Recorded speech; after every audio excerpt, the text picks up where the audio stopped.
Omulabi waffe omulungi tukwaniriza ku Olulasangeye online media. Nkwebaza bwebaza obutayuganya ntanyeenya n'okuba nga tolimu kasitunkira. Bagamba wakasitunkira talya nkoko ya mukodo. Otegedde ate bulijjo ekikwanguyiro kyanguyira ekikajjo okirya kibisi okiriye ekyokye nga ddagala. Nga bulijjo ntwalirirwa nnyo okubatuusaako ebintu eby'ensonga. Olunaku lwaleero mbaleetedde Nnaalongo Lunnabe awangaalira wano mu Lubwama oba Erubwama mu muluka ogwa Kasozi mu ggombolola y'e Makulubita nsaza ya Ssaabasajja eri e Bulemeezi.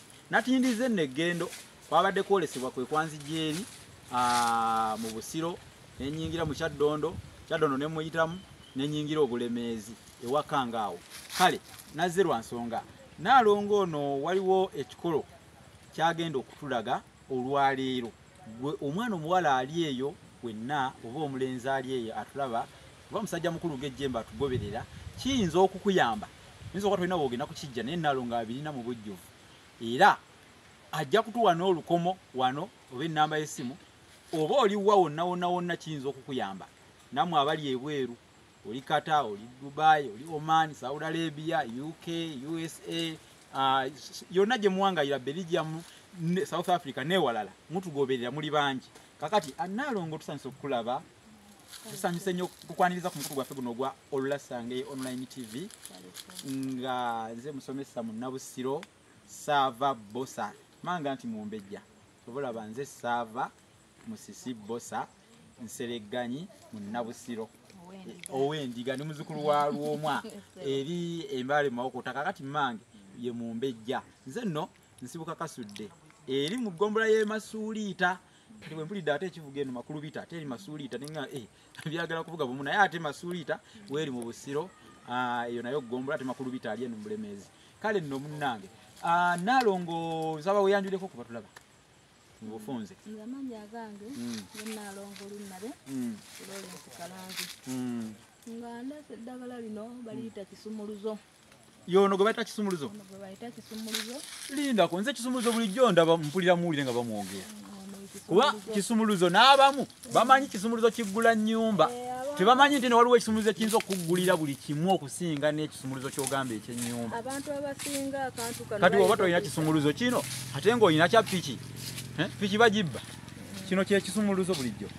Kisumuluzo ono kakulanga kajaja kakulanga kajaja kakulanga kayuki kakulanga kali gamba enguli yako nange ensobedde kalinga kayuki kalinga kajaja tikaliiko maggwa nga kayuki ngondo bamuyita kisumuluzo yono. Kisumuluzo ono ema asumulula omuntu yenna aba alina bizibu bifaanana bitya nze nno nnoga kyogo gonoga kyogo naye nga ddagala lino kisumuluzo ono oli ne wabatanywa mata mukolera mu mata na abaletanywa mata bubeeka nga aganywedde kisumuluzo abasumuludde naye nga ng'oggyeko ekyokunywera mu mata kisumuluzo ono muyenga muyenge wegamba n'otukulira ddala n'ogamba oli kyova olaba nga bagamba nti gundi alinga gwe banaaza amata munayo olungirira ddala kisumuluzo ono aba asumuludde kati nembeerawo guno omulamula si gwe mulamula guli ogwa bulijjo ogwa bulijjo gwe guli abamu gwe bayita oluwanyi nakibagambako nange bano nti mu kinnansi tuguyita mulamula nsonga. Guno gwe musajja era obuyingo bwagwo obulaba nga si bwe bwawuli. Ndowooza mwawula omulamula omusajja n'omulamula omulala. Guli gwe mukazi guno gwe mulamula omusajja era guno ngulaba obuyingo bwagwo buli kumukumu.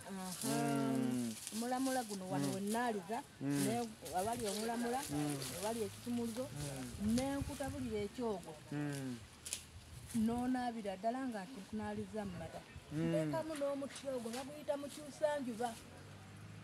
Guliwo omukyusanjuba tugende ogutulagira eddala emiti nga tegiggwa mu nsi. Akakati nkayine nga gufaanana ng'ogwa molinga.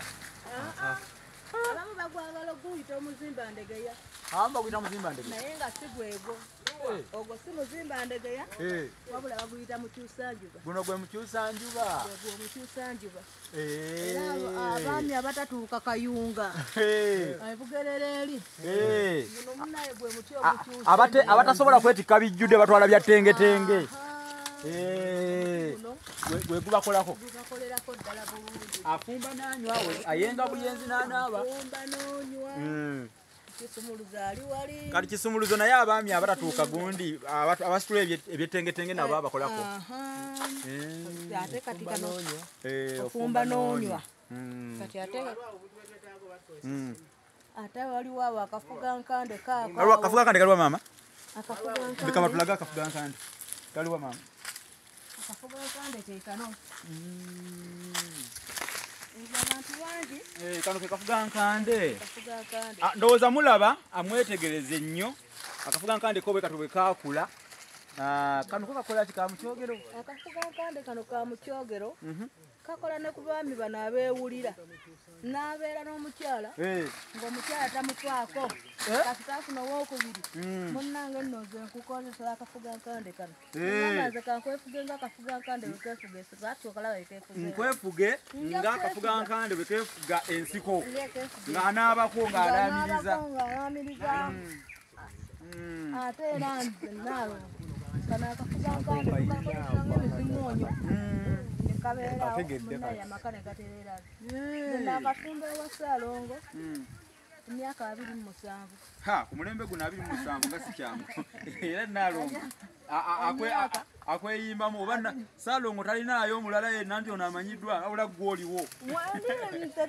Tebigaana. Kubanga omusajja omweza omusajja tali mwezi abeera n'abakazi 7.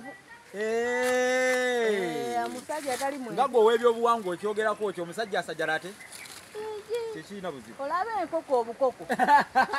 Yabeera n'ensera 8. Kituufu. Naye ate kati omuntu ategeera. Nkwagadde Nnaalongo nkwagadde. Kituufu. Omusajja tomuteekako olukomera. Oli mutuufu nnyo. Omusajja ate. Oli mutuufu. Omumalako emirembe. Omumalako ejja nakakaawa.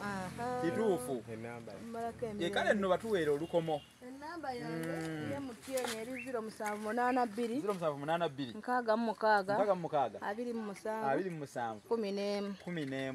Airtel eri 0752 Airtel 0752 5 5 72 79 yoyo Nnaalongo lunnabe eno mu nsozi z'eno eruwaama. Kakati bw'obanga ate tosobodde kuntukako mangu osobola n'okuyita ku yange eri 078 599 343 kanjiddemu eya musomesa Munnabusiro 078 599 343. Kakati